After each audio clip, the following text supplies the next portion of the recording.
Alright then, so I'm here in GM Warmap B5, and I've been asked a bunch to give tutorials on parented planes. So as you know, I'm a main supporter of parented aircraft in Garry's mod, and I make a lot of parented aircraft. Now, a parented plane offers many advantages over a welded plane. The first advantage is physics.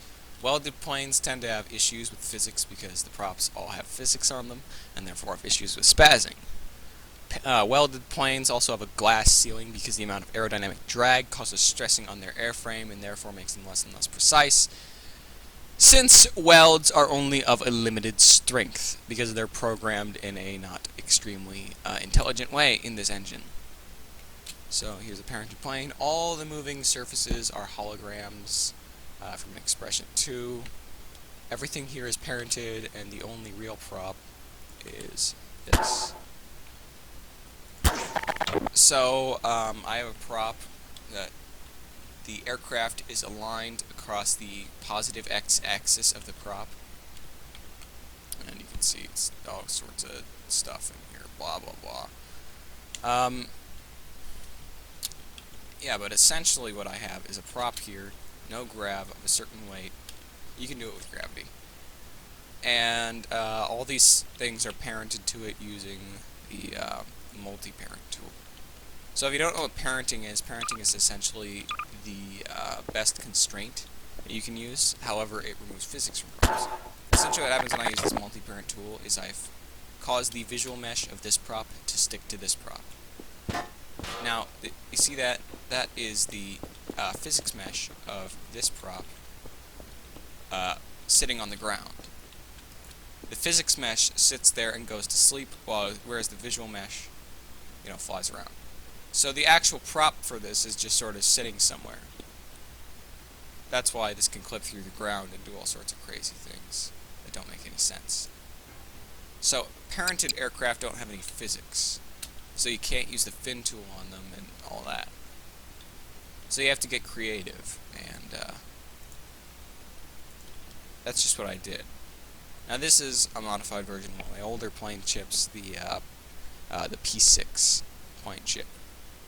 And essentially what there are is a series of principles that are used to replicate aerodynamic flight. Basically, you have a forward thrust based on the engine. You'll have angling based on the target angle that you have. You have a flight modifier like knife edge flight and stalling. And then you have aerodynamic drag.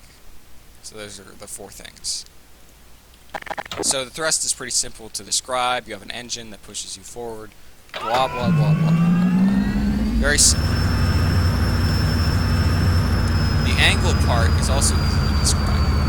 When I move the stick around, when I move the stick around and I move it adds or subtracts to my desired angle of the aircraft.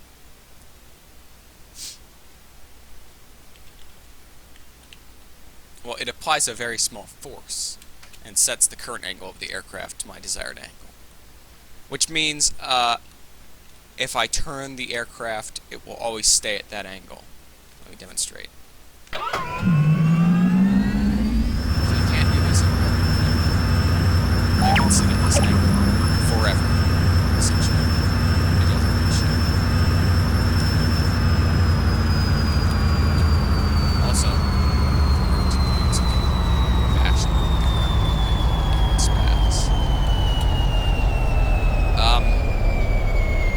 the other ones are knife edge flight and lift loss.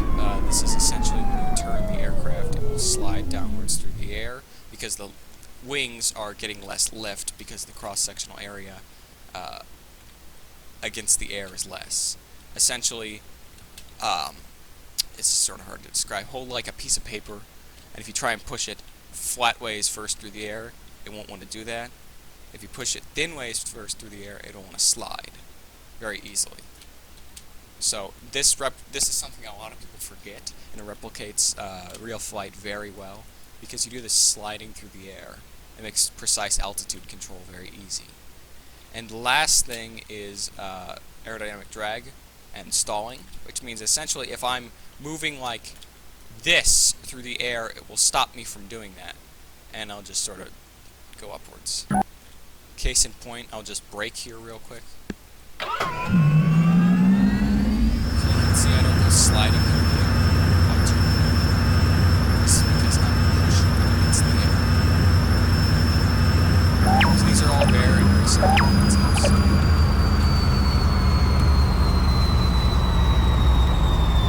And just looking at the code, it's very simple. You're applying force to the base prop, and I'm not using X or local X, since that doesn't carry with rotations for some goddamn reason. So you're going to want to use base forward, which are entity directions and such and such and such. You can use right and up and various things. So just to demonstrate how to use these, blah, blah, blah, blah, you're going to want to have a entity as your base prop, and you're going to want to input a throttle. So 30. You want to apply force to your base prop. Base apply force. Base forward times throttle. So this will essentially give you a chip that when you have a throttle, just a heads up, when you spawn a prop, positive X is always going to face towards you.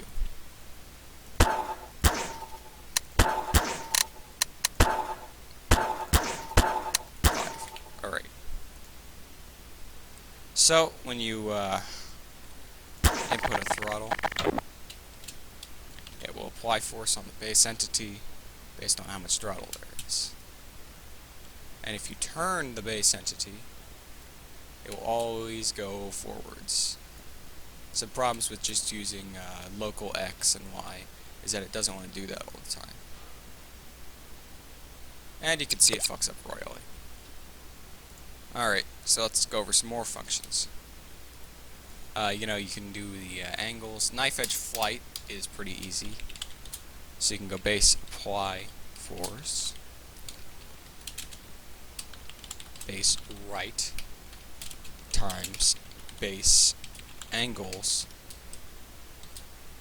roll, and then you're going to want to multiply this by like the sign of the throt. So when you're not moving, it's not going to do anything, but when you are moving, it's going to move around. So I take my joystick multi.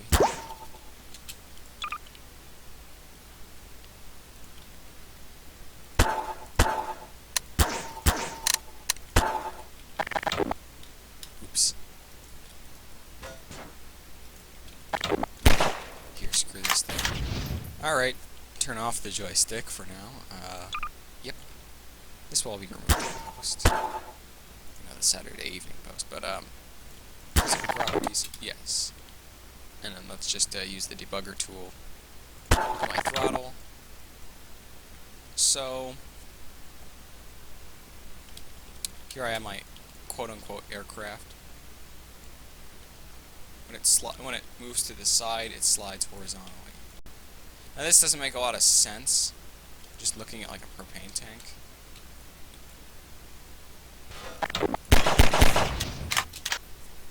But if you were to look at like something that's flat,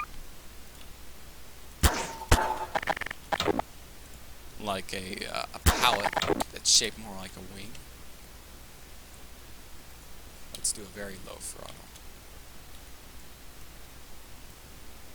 You'll see that it slides through the air. So if this was a real plane, when you go like this, it's getting less lift and it's sliding through the air, like a sheet of paper. Something bad about this is that it can slide sideways through the air, sort of, kinda. So that's something we want to fix. So, you're going to also want to go base, apply force, base up times base velocity local z. Now this is multiplying. This is applying a force on the upwards axis based on the local z velocity. And I think you're gonna want to do negative. I think. I'm not sure. Positive, positive, negative, negative. I believe it's positive. Okay. Well, let's see how wrong I am.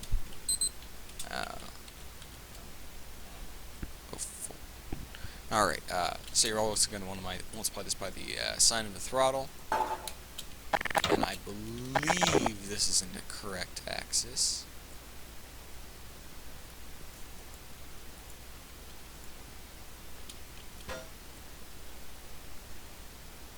Nope, that's accelerating. Alright, so it's once again negative.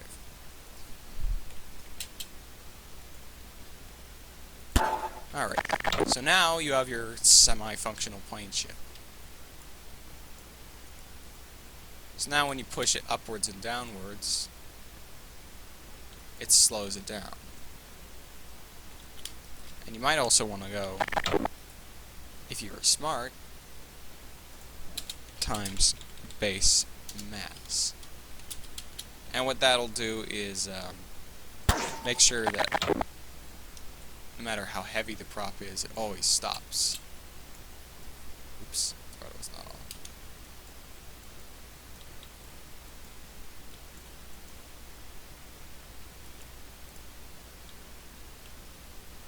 Yeah, so it doesn't move on the z-axis anymore. Interestingly enough, you could probably turn off the no graph now. Yeah, it flies without no graph. Fantastic.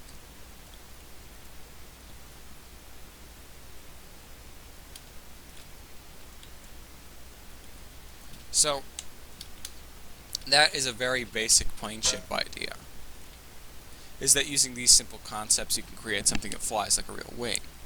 Now the rotation is also a very simple concept, but I shouldn't have to describe to you how to do angular rotation.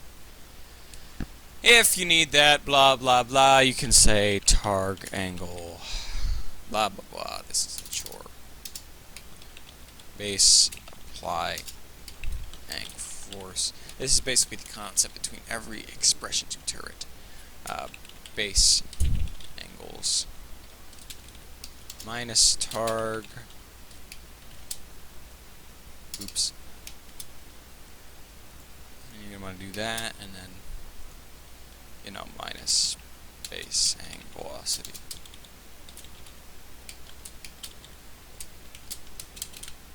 So targ is going to be some generic value. What you do is say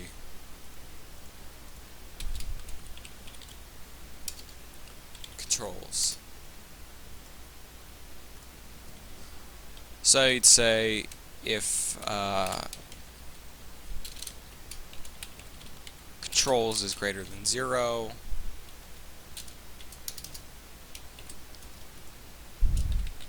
targ is equal to base angle. So the controls could be, WASD from an advanced pod controller, or from a joystick, or something like that.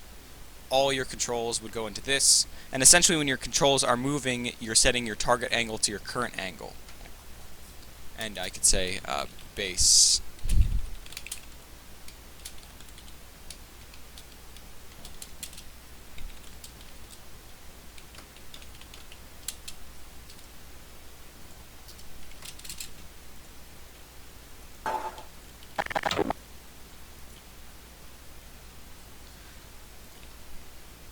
That's on the pitch, right?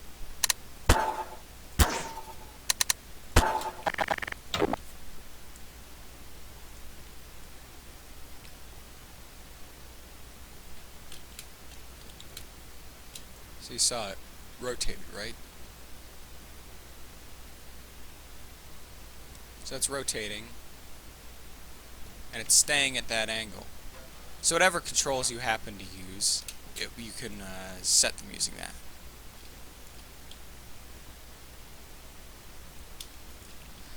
So that's essentially the basics, the absolute basics of an Expression 2 plane ship.